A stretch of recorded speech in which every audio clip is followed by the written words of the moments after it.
السلام الله عليكم ورحمة الله وبركاته. كلنتي وعن ونكسل إذن هنتي كسر هذا برنامج كين عيارها أمانة كفر عن غير إنه عيارتوي ويناء دي دروجبا.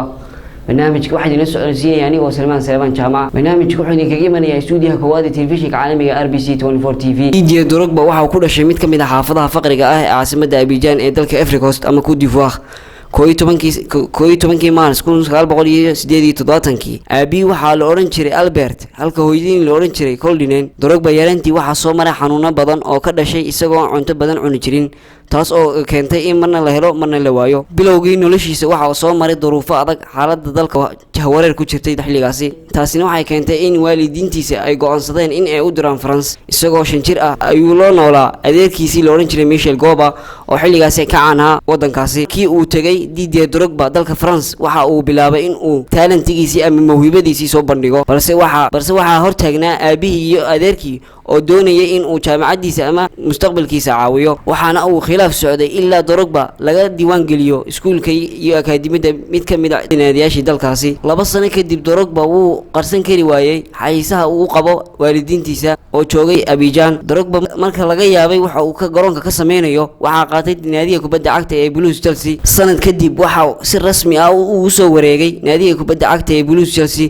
kaas oo ciyaartiisii koowaad uu dhaliyay super hat-trick ama 4 gool uu dhaliyay naadiga kubadda cagta ee Man United. kadib hal sano ka bacdi waxa uu la qaaday UEFA Champions League. intaas waxay nooga barnaamijkeena ciyaaraha oo maanta ku falaqeyn ciyaartooyga weynaa Didier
ayuu ka dhaliyay super hat-trick.